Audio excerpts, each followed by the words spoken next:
Okay, we'll call this meeting to order. It's Wednesday, June 19th. It's the meeting of the California Unemployment Insurance Appeals Board. I'd like to welcome our guests who are here with us today. Our first order of business is a roll call of board members, and the chair is present. Vice Chair Reeves? Present. Member Eng? Present. Member Lightstone? Present. Member Allen? Here. Okay, let the record show that all members are present. We now move to approval of the minutes from our last meeting, May 15th, 2019. Is there a motion to approve? I move. Been moved and seconded that we approve the minutes from May 15th as written. All in favor, please say aye. Aye. Opposed, nay. Abstentions. Please show the minutes being adopted unanimously. Moving now to the chair's report. Again, I want to welcome the folks who are with us here in person today. We have presiding judges from all over the state who are with us. They had meetings yesterday and today, and now they're in our board meeting. Any of you who are watching from your local offices, your favorite PJ is here with us. At this meeting, as in the past few, our meeting is being recorded and then will be placed on our website so that anyone who wishes to view, members of the public or staff of CUIAB, can view the meeting. We'll hopefully have it up today on the website. Okay. In the near future, we will have the proper equipment to live stream our meetings, and then you'll all be able to watch them as they occur. The meetings themselves, as I've said before, are not terribly in-depth or necessarily terribly interesting. Most of the board's work is actually done in private because we adjudicate cases that are appealed by either the employer or the claimant from the field offices. And in the last month, since our last meeting, this group has reviewed and adjudicated 855 cases. So the 4 board members and I have been working hard. And now for the next 45 minutes or so, we will handle the tasks required in our board meeting. I want to first express that our CEO, Elena Gonzalez, and I are going to be heading to Indianapolis next week to meet with the National Association of Unemployment Insurance Professionals. And past experience dictates that we are ahead of the curve. We're doing things probably faster and better than most of our colleagues from across the country. We will be talking about that next week. And there are many, many fine offices around the country, but we learn from one another.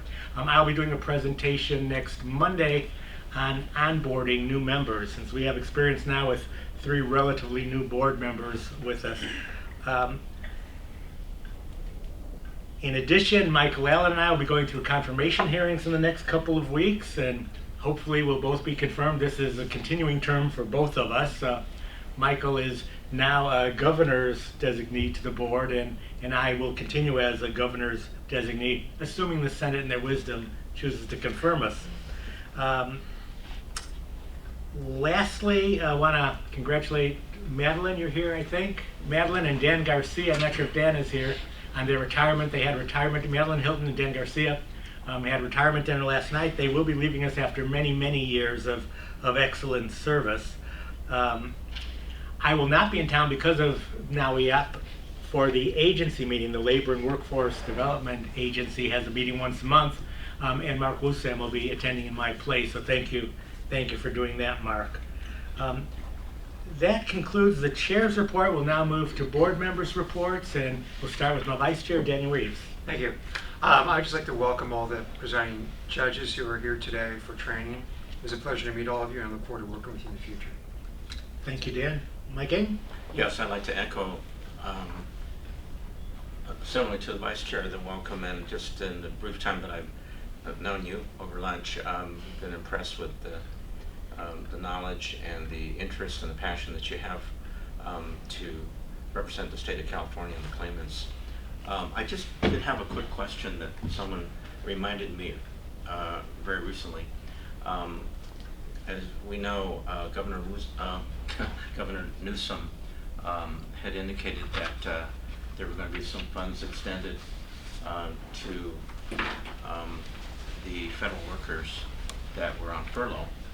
And there were some items on the EDD website, and I had neglected to, I think he mentioned 144,000 workers, and so I just wanted to raise it. It didn't have to be answered at this meeting, but I wanted to maybe get an idea whether there were a number of requests, how it went, and perhaps some figures. I know there were some rules indicating that if there were payments, they had to be repaid back. There were payments from the federal agency that they had to be paid back, but that was something that was continuing. I was looking in the May revise to determine whether there was any reference to that, but so that was just a couple of individuals that stopped me and reminded me a couple days ago whether I had perfected their inquiry. So I just wanted to do that as part of my report. Thank you. Thank you, Mike. Well, at our next meeting, Elaine, if you or whomever you designate could report to the board on that, appreciate it.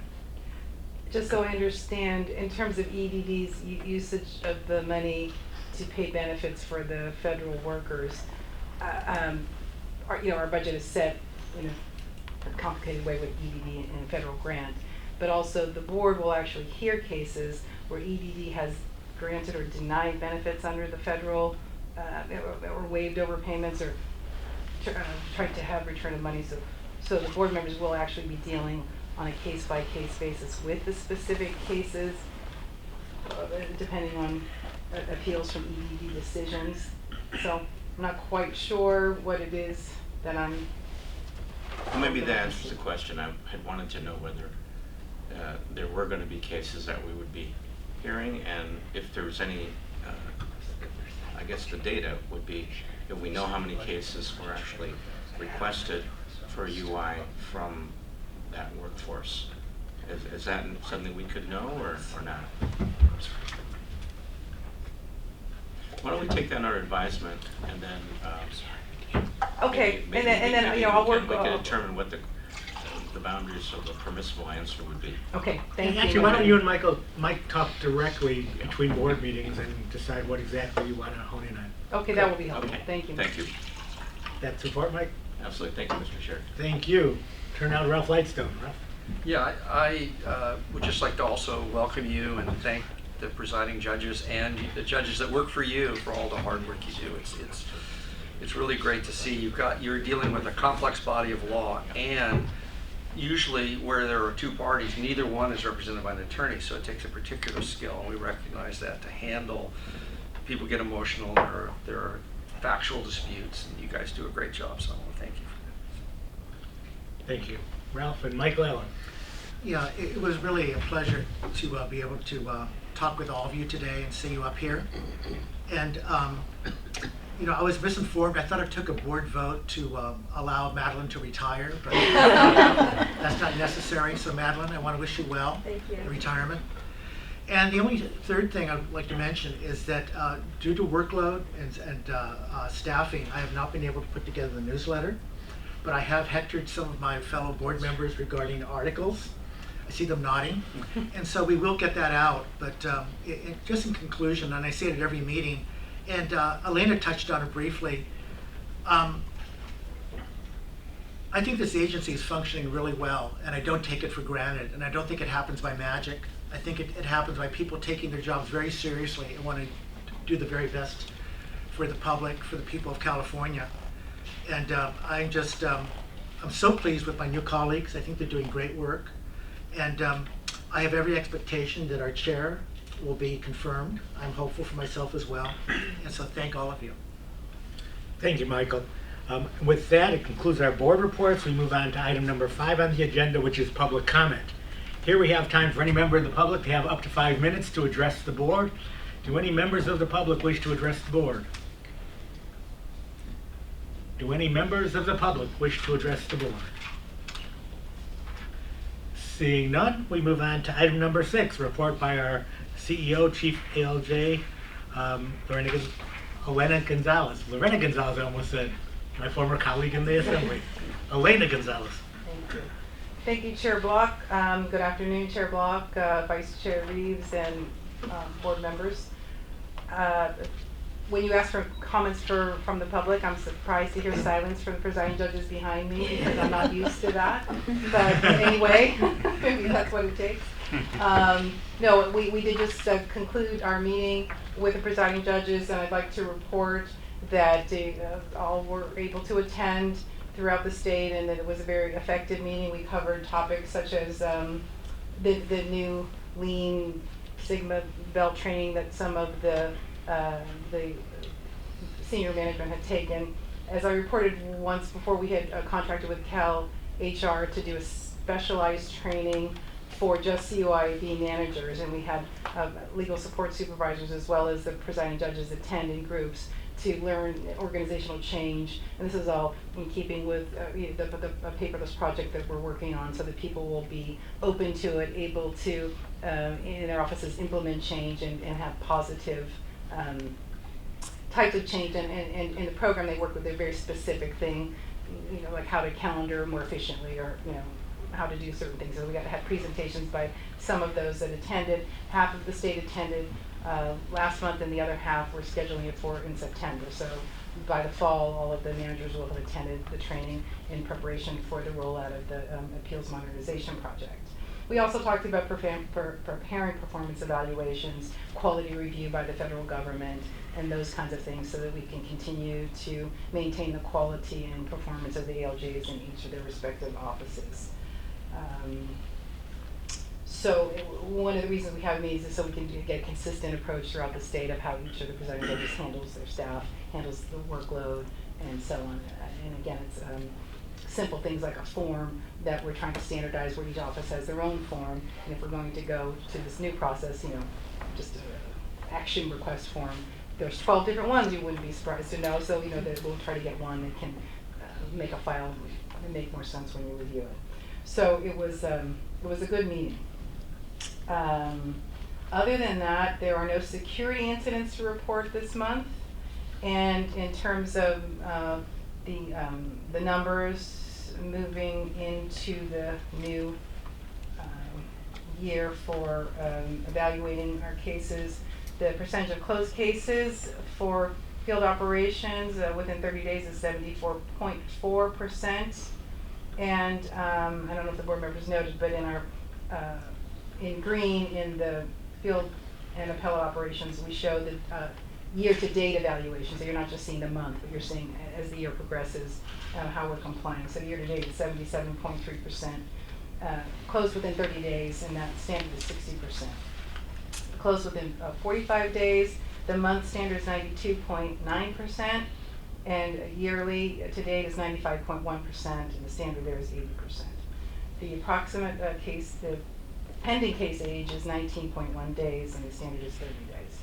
So all in all, the field is processing their cases in a timely fashion, and we're on target for this year. And other than that, that is all I have for today. Any questions? Okay, any questions or comments for Elena? Seeing none, we'll move on to report by Jody Remke, our presiding administrative law judge for AO. Good afternoon, Chair and board members. I would just echo real briefly the comments of the board members that it was really nice to have the chance to meet all the presiding judges in person. This is my first time meeting several of them, and I think it helps with the overall environment and cooperation between FO and AO, and it's been a pleasure. As you can see from the report in your binders, appellate operations and the board continues to perform well, exceeding the standards for those cases closed in 45 days or less. The standard is that we do it 50% of the cases. We're at 96.1 year to date, and for 75 days or less, standard is 80%. We're at 99%. So again, we're really on top of everything right now, and the case aging is at 16.3, and the standard being 40 days. So everything looks good now, and hopefully that will continue. Any questions? Questions, comments for Jody? Seeing none, just want to say it's easy to kind of just hear the reports and let them go, but our Department of Labor timeliness standards, our statistics, how well we're doing is incredible. And when we compare this to other states next week in CUIAB, we'll find that many are doing well because the economy is good, so our caseload is lower. But maybe surprisingly, there are probably at least 2/3 of the state that are behind us, and probably 1/3 that are still not meeting federal standards. So we're doing excellent work, both at appellate and field. And again, the board's thanks to all of the judges at both levels. And now we go to our CIO, relatively newly hired, Jeff Willoughby. Thank you, Chair Blanc, members of the board. I'd like to echo Judge Remke's commentary on being able to meet all of the PJs this week. It was really nice. I've spoken to many of them on the phone, and it's good to place a face with the voice. You touched briefly on the video streaming project that was awarded, and the equipment has been ordered, assuming that freight takes place in the way that we think it will. We hope to have that in place by our next board meeting. We've had a first meeting with the vendor, and they're ready to go. Our Windows 10 project is drawing to a close. To date, we have swapped out over 400 laptops, staff PCs, hearing room computers, viewing stations, scanning stations, with about 150 more left. This evening we'll be doing the Bay Area office, which is our last field office. We have some cleanup to do in outstations and lesser use hearing rooms, but we hope to have this project wrapped up in the next 4 to 6 weeks in its entirety. And that group has worked very hard over the past 3 months, and I'd really like to thank them for all of their efforts. We did have a request for a report on the telecom savings for all of the new phone systems that have been installed throughout the state. We now have some actuals, and I do have an estimate on the total savings. The consolidation of telephone numbers into this phone system has resulted in $158,000 in annual savings. And we are pursuing disconnects of unused numbers and features that will result in an additional $82,000 in annual savings. That's my report. Great, thanks, Jeff. Any questions or comments for Jeff? Seeing none, we move on to Rob Silva, our Chief Administrative Officer. Rob? Good afternoon, Chair Walker, board members. A brief budget-related report, beginning with a report that's in your folder regarding overtime.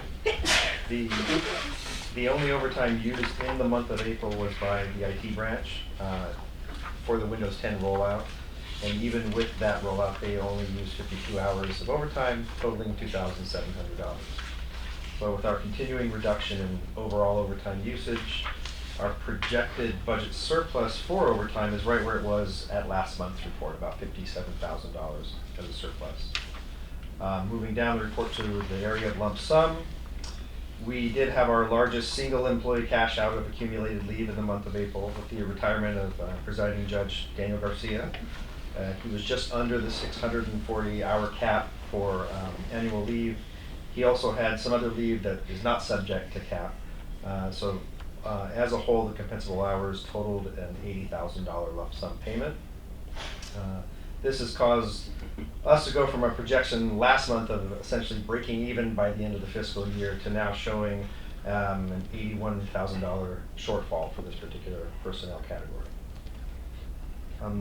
I reported during last month's board meeting that we are going to lose 16.9 positions attached to the unemployment insurance program as a result of the October 2018 revise. This position reduction brings with it a dollar reduction of $1.6 million for salaries and $1.2 million in associated benefits.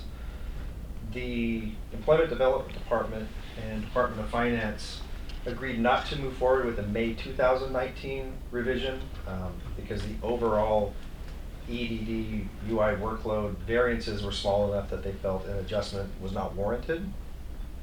Therefore, there will not be an additional budget reduction for the UI program as we enter state fiscal year 2019-20. However, over the last 3 months, the UI workload figures specifically for CUIAB, the disposition numbers, are trending at about 10% lower than the numbers that were utilized for the October 2018 revise.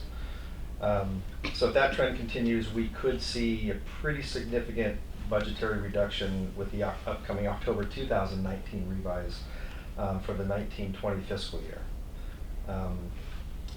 We met with the Employment Development Department's Fiscal Programs Division a couple of weeks ago, and they reported that they intend to supply us with our 2019-20 budget allocations sometime in July.